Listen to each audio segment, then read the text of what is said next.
새벽 5시 반, 창밖에는 장대비가 쏟아지고 있습니다. 휴대폰 기상 앱에는 아침부터 밤까지 비구름 아이콘이 한 줄로 늘어서 있습니다.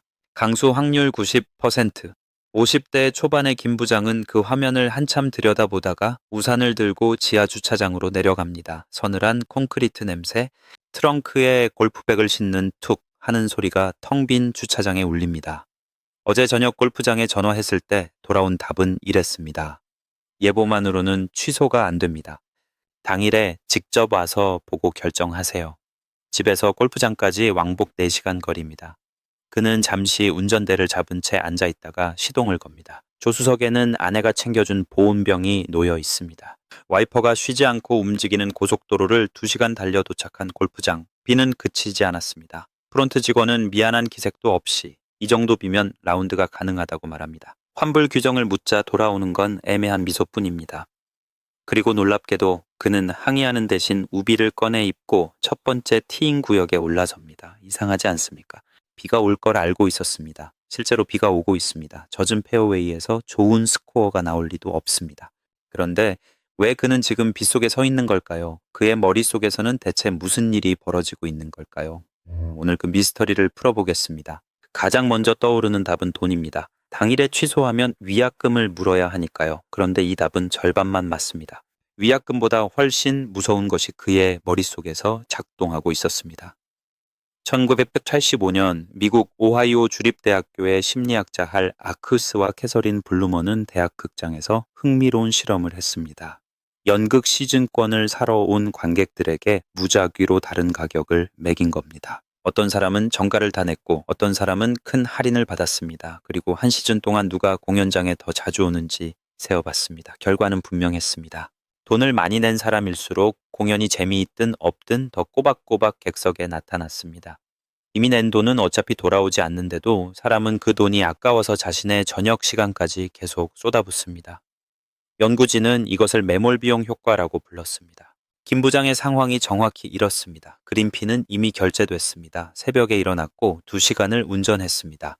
여기서 돌아서면 그 모든 것이 손실로 확정됩니다. 하지만 우비를 입고 나가면 적어도 오늘 하루는 손실이 아니었다고 말할 수 있게 됩니다. 그래서 그는 비를 맞으며 손실의 확정을 미루는 쪽을 택합니다.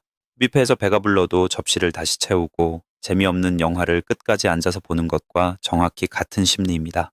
본전 생각이 우리의 판단을 대신 내리는 겁니다. 그런데 이것만으로는 설명이 안 되는 부분이 있습니다. 그는 왜 애초에 규정을 따지지 않았을까요? 여기서 두 번째 단서가 등장합니다. 애매함입니다. 1961년 하버드 대학교의 경제학자 데니얼 엘스버그는 항아리 실험으로 이상한 현상을 발견했습니다. 빨간 공과 검은 공이 정확히 반반 들어있는 항아리와 비율을 알 수 없는 항아리를 놓고 사람들에게 내기를 걸게 했습니다. 조건이 같거나 오히려 유리할 수도 있는데 사람들은 한사코 비율을 아는 항아리만 골랐습니다. 인간은 불확실한 것보다 모호한 것을 더 싫어한다는 겁니다. 학계는 이것을 모호성 회피라고 부릅니다. 골프장의 우천 규정이 딱 이렇습니다. 몇 밀리미터의 비가 와야 취소가 되는지, 그걸 누가 언제 판단하는지 기준이 어디에도 보이지 않습니다. 그리고 기준이 안 보이면 사람은 따지는 대신 판단 자체를 포기하고 시키는 대로 움직이는 쪽을 택합니다. 그래서 와서 보고 결정하라는 한마디에 새벽 고속도로를 달리는 겁니다. 회사에서도 똑같지 않습니까? 기준이 애매한 인사평가 앞에서 해석이 안 되는 상사의 지시 앞에서 우리는 근거를 묻는 대신 일단 움직입니다. 모호함은 사람을 순응하게 만듭니다. 그리고 냉정하게 말하면 규정을 애매하게 두는 쪽이 협상에서 늘 유리합니다. 명확한 기준은 소비자의 무기가 되지만 애매한 기준은 언제나 판단하는 쪽의 무기가 되기 때문입니다. 세 번째 단서는 기록에 대한 공포입니다. 이건 통계로 확인된 이야기입니다. 문화체육관광부와 한국소비자원이 전국 대중형 골프장 355곳의 약관을 조사했더니 111곳, 그러니까 10곳 중 3곳이 표준 약관보다 소비자에게 불리한 규정을 쓰고 있었습니다.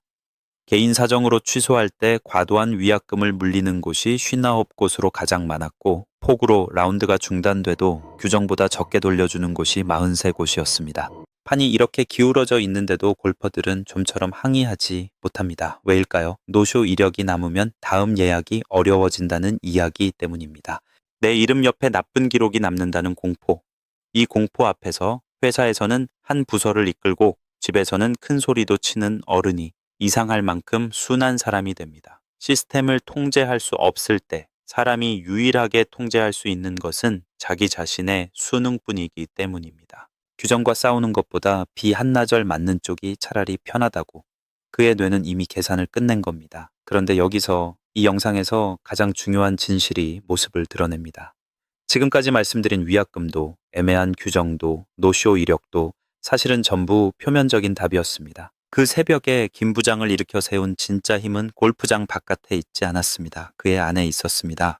애리조나 주립대학교의 심리학자 로버트 치알디니는 인간을 움직이는 가장 강력한 원리 중 하나로 일관성을 꼽았습니다. 사람은 한번 결정을 내리고 나면 그 결정과 일치하는 방향으로 자신을 계속 밀어붙인다는 겁니다.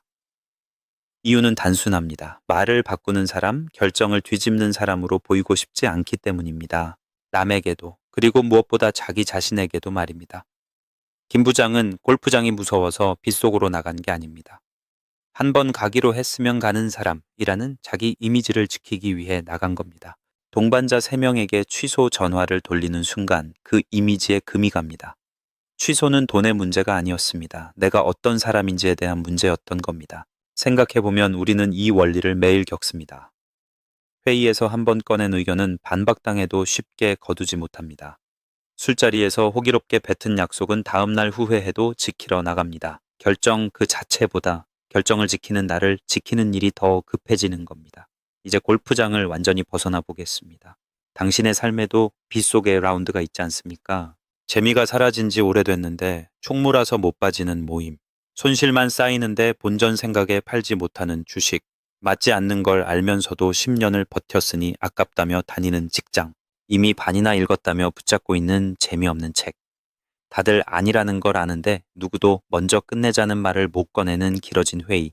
그만두지 못하는 이유를 물으면 대답은 늘 비슷합니다. 여기까지 왔는데, 이만큼 부었는데 이제 와서 어떻게? 전부 매몰 비용과 일관성이 함께 만들어낸 문장들입니다. 다만 여기서 오해는 말아야 합니다. 일관성 자체는 죄가 없습니다. 약속을 지키는 힘, 꾸준함으로 신뢰를 쌓는 힘, 어려운 시기를 견디는 힘도 전부 같은 일관성에서 나옵니다. 문제는 방향입니다. 상황이 완전히 바뀌었는데도 과거의 결정에 묶여 있을 때 일관성은 성실이 아니라 감옥이 됩니다. 장대비가 쏟아지는데도 티인 구역에 서는 것은 성실이 아니라 가침입니다. 성실과 가침을 가르는 질문은 하나입니다. 나는 지금 앞을 보고 이 길을 가는가 아니면 뒤에 쌓아둔 것들이 아까워서 못 벗어나는가. 그래서 3가지 원칙을 제안합니다. 첫째, 결정을 유지하기 전에 이렇게 물어보세요. 이미 쓴 돈과 시간이 전부 없었다고 해도 나는 지금 이 선택을 새로 할 것인가? 답이 아니오라면 그 선택은 이미 끝난 겁니다. 지나간 비용이 아니라 앞으로의 가치로만 결정하는 겁니다. 둘째, 애매한 규정 앞에서는 몸을 움직이기 전에 기준부터 물으세요. 몇 밀리미터면 취소인지, 누가 판단하는지. 그리고 그 답을 문자든 녹음이든 기록으로 남기세요. 모호함에 그냥 순응하는 순간 판단의 주도권은 상대에게 넘어갑니다. 셋째, 여기까지 왔는데 라는 말이 입 밖으로 나오면 일단 멈추세요. 그 말은 계속해야 할 이유가 아니라 지금 내가 함정에 빠져 있다는 경보음입니다. 계속할 이유는 앞에서 찾아야 합니다. 뒤에서 찾은 이유는 전부 미련의 다른 이름입니다. 자, 이제 영상의 첫 장면으로 돌아가 봅시다. 새벽 5시 반, 서늘한 지하 주차장, 트렁크에 골프백을 싣던 김 부장. 그가 트렁크를 닫기 전에 딱 한 가지만 스스로에게 물었다면 어땠을까요? 돈을 한 푼도 안 냈어도 나는 오늘 저 빗속으로 갈 것인가? 어쩌면 그는 트렁크를 다시 열고 골프백을 내려놓고 따뜻한 집으로 올라가 다시 잠들었을지도 모릅니다. 그리고 맑게 갠 다음 주말 마른 페어웨이 위에서 훨씬 가벼운 마음으로 첫 티샷을 날렸을 겁니다. 잃은 것은 하루가 아니라 억지로 지킨 하루였을 테니까요. 기억하시기 바랍니다. 취소는 패배가 아닙니다.